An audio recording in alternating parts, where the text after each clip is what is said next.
ये आजादी है। मैं आप लोगों से पूछना चाहती हूँ कि क्या ये आजादी है? अगर है तो ये कैसी आजादी है और कौन सी आजादी है? किस चीज में हम आजाद हैं? आपने दुनिया में कोई ऐसा अक्लमंद नहीं देखा होगा जिसके हाथों में हथकड़ी और पाँवों में बेड़ी हो, फिर भी वह कहता फिरे कि मैं आजाद हूँ, मुझे जश्न आजादी मनाना है। हाँ, हम बज़ाहिर एक आजाद मुल्क के आजाद बासिंदा जरूर है, मगर हमारी गर्दनों में गुलामी की बाहरी और दाखिली जंजीरें बनी हुई है। हकीकी आजादी से हम कोसों दूर है। इस पर आपको कहने पर इस पर सबके सब मुत्तफिक है कि ये मुल्क तनज़्ज़ुली के जिस रास्ते पर चला, इसका मुस्तकबिल बड़ा ही भयानक है। याद रखिए, दर्द का एहसास सबको है, पर मुझ जैसी अदना से तालिबा को अपनी जुबान का हक अदा करना पड़ रहा है। मैं सवाल करना चाहती हूँ, क्या आज के दिन हमारी खुशियाँ मनाना सही है? क्या हम लोग इस मुल्क में आजाद हैं? क्या लोग इस मुल्क में खुशहाल हैं? क्या इस मुल्क में अमन कायम हो गया है? क्या बदअमनी खत्म हो गई है? क्या मुल्क ऐसी ताकतों से आजाद हो गया है जो मुल्क को लूटना चाहती है? इस पर आपको कहना पड़ेगा कि इस मुल्क में ना तो अमन कायम हुआ है, ना बदअमनी दूर हुई है, ना ऐसे हुक्मरान आए हैं जो मुल्क को लूटना घिसोटना छोड़ दे और इसकी तजारत और सौदागिरी खत्म कर दे, बल्कि जो हाल अंग्रेजों के दौर हुकूमत में था उससे बुरा हाल अब है, उससे बदतर सूरत हाल का लोग सामना कर रहे हैं। जो उस वक्त नहीं होता था वह सब कुछ हो रहा है।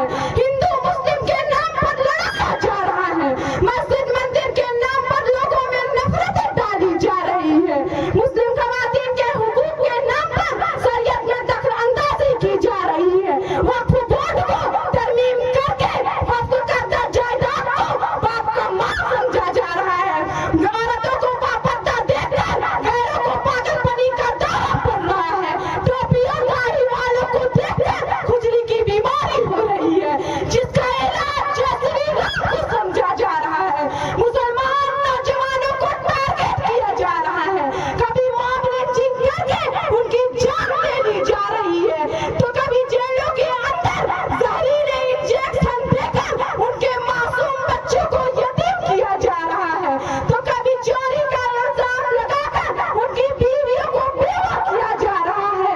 क्या ये सब आजादी है? खुदा की कसम, ये आजादी नहीं बल्कि ये जुल्म है, और ये जुल्म बढ़कर जख्म की शक्ल इख्तियार कर ली है, जिसमें दो खवातीन को मर्दों के हुजूम में घसीटा जाता है और एक के साथ मुबैयना तौर पर इस्मतदरी की जाती है। अगस्त में राजस्थान में एक 20 साला हामिला खातून को नंगा करके जलील किया जाता है।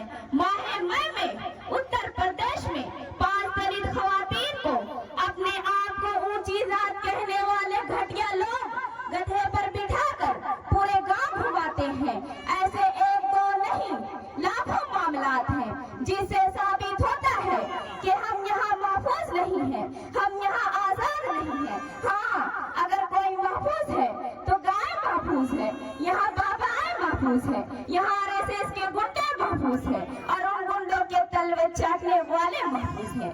गोया के भारत में मुसलमानों पर इस कदर जुल्म और सितम ढाए जा रहे हैं कि सुनकर कलेजा मुंह को आ जाता है, रोंगटे खड़े हो जाते हैं, आंखें अश्कबार हो जाती है, पांव तले से जमीन खिसक जाती है, क्योंकि हुकूमत की तरफ से गुंडे तैयार किए जा रहे हैं और आरएसएस के गुंडों को खुली छोड़ दी जाती है कि वह अक़लियतों को हिंदुस्तान में सांस न लेने दे।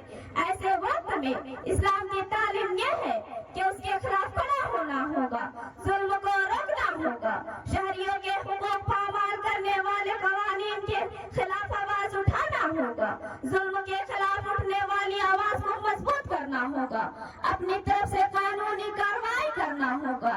इन सब चीजों से रुक जाना बुज़दिली, पसमुर्दगी और कमहिम्मती है।